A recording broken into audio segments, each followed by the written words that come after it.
عزیز طلبہ السلام علیکم. میرا آج کا لیکچر علامہ اقبال کی غزل پر مشتمل ہے.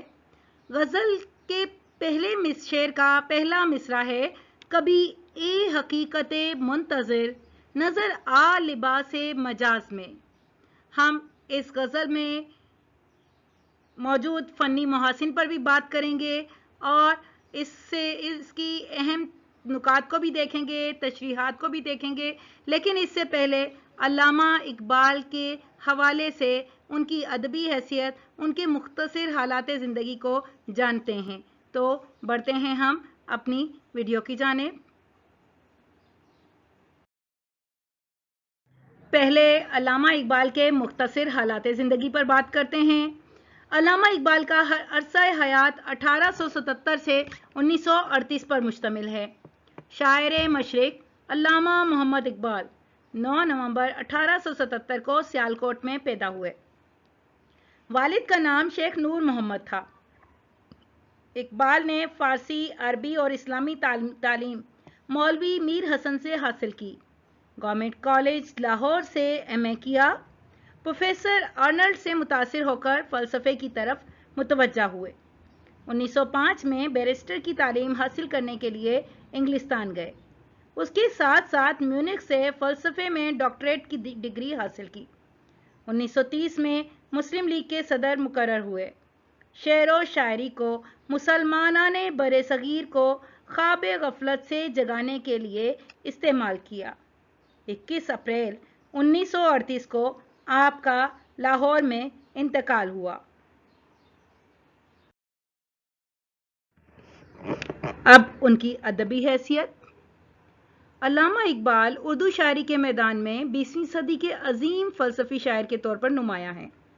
انہوں نے اپنے فلسفے اور شاعری سے برصغیر کی عملاً مردہ مسلم قوم میں زندگی کی نئی روح پھونک دی. اقبال نے مقصدیت اور فکر کی گہرائی کو بام عروج عطا کیا. ان کی شاعری نے اردو زبان، اس کے اسالیب، اسلامی تاریخ اور اسلامی روایات کو ابد تک کے لیے زندہ و جاوید کر دیا.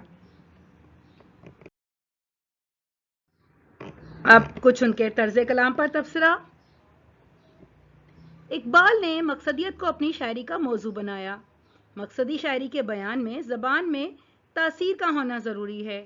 اس لیے اقبال نے استعارے، کنایے، علامت، تغزل، تکرار لفظی، پر آہنگ تراکیب اور نغمگی سے بھرپور الفاظ استعمال کیے. ان کی غزل میں یہ تمام خوبیاں موجود ہیں. بالخصوص شامل نصاب غزل اپنی بندش الفاظ، تراکیب لفظی، موسیقیت اور استعاروں کے استعمال کے معاملے میں اجتہاد کا درجہ رکھتی ہے. اقبال نے مختلف نوع فکری اور فلسفیانہ موضوعات کو غزل کی حیت میں پیش کر کے شعری اظہار پر اپنی قدرت کا بھرپور مظاہرہ کیا ہے. اقبال نے غزل کے روایتی مضامین اور روایتی اسلوب کے برعکس اظہار بیان کا جو پیرایا اختیار کیا، وہ انہیں اردو غزل گوئی میں سب سے جداگانہ حیثیت عطا کرتا ہے. اب ان کی غزل اور اس پر مختصر بات ہو جائے. شعر نمبر 1: کبھی اے حقیقت منتظر نظر آ لباس مجاز میں، کہ ہزاروں سجدے تڑپ رہے ہیں میری جبین نیاز میں. غزل کے شعر سے ظاہر ہے کہ دونوں مصروں میں قافیہ بھی موجود ہے اور ردیف بھی موجود ہے، جس سے ہمیں اندازہ ہوتا ہے کہ یہ شعر غزل کا مطلع ہے. اس میں مجاز مرسل کی کیفیت نمایاں ہے اور صنعت تضاد موجود ہے. حقیقت اور مجاز کے الفاظ صنعت تضاد کے ترجمان ہیں. شاعر فلسفہ وحدت الوجود کی ترجمانی کر رہے ہیں. ان کا کہنا ہے کہ صرف اللہ تعالیٰ کی ذات حقیقت ہے اور باقی سب دنیا کی حیثیت مجازی ہے جو حقیقی وجود نہیں رکھتے. انسان ذات حق کا مشاہدہ کرنے سے عاری ہے. ہم مجازی اشیاء کو حواس خمسہ کی مدد سے محسوس تو کر سکتے ہیں، لیکن اللہ کے دیدار کے خواہش مند ہیں۔ اس کے لیے شاعر یہ حل تجویز کرتے ہیں کہ اے میرے رب، میری جبین تیری ذات کے لیے تڑپ رہی ہے، میرے قلب مضطرب کو تیرے دیدار کی خواہش ہے۔ تو اس بات پر قادر بھی ہے کہ مجاز کے لباس میں جلوہ نما ہو جائے۔ تو یا الہ العالمین، ہمیں تو اپنا ایک جلوہ دکھا دے کہ میری جبین تیرے حضور حاضری کی تڑپ رکھتی ہے، اسے اس تڑپ کو سکون بخشنے کا ایک موقع مل جائے، میری جبین کو قرار مل جائے، میں تیرے حضور سجدہ ریز ہو جاؤں اور تیرے حضور بندگی سے اپنے سجدوں کے ذریعے میں اپنی جبین کو تسلی بخش سکوں، اسے سکون عطا کر سکوں۔ شعر نمبر 2۔ طرب آشنائے خروش ہو، تو نوا ہے محرم گوش ہو، وہ سرود کیا کہ چھپا ہوا ہو سکوت پردہ ساز میں۔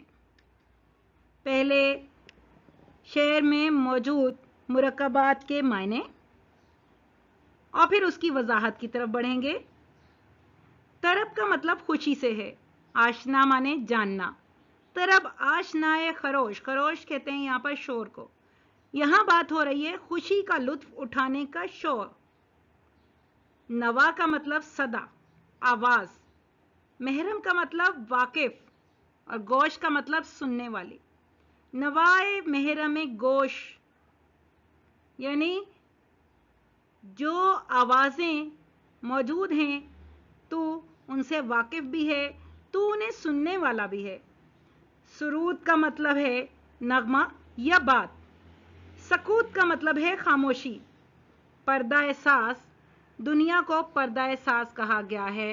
اس دنیا میں جو موجود تمام چیزیں ہیں ان میں کوئی نہ کوئی ایک ساز کسی کیفیت نمایاں ہے جس کے حوالے سے پردہ ساز کی بات کی گئی۔ شعر میں مجاز مرسل کی خوبی نمایاں ہے اور صنعت تضاد کے الفاظ سرود یعنی شور اور سکوت یعنی خاموشی موجود ہے۔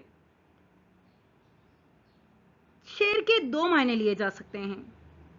شاعر کا کہنا ہے کہ اے میرے رب، میں اس کائنات کی خاموشی میں تیری آواز محسوس کر رہا ہوں، تو ہی اس کائنات میں خوشی کا نغمہ ازلی ہے، مگر میرے کان اسے سن نہیں پا رہے، یہ نغمہ ساز کی آواز میں دبا ہوا ہے۔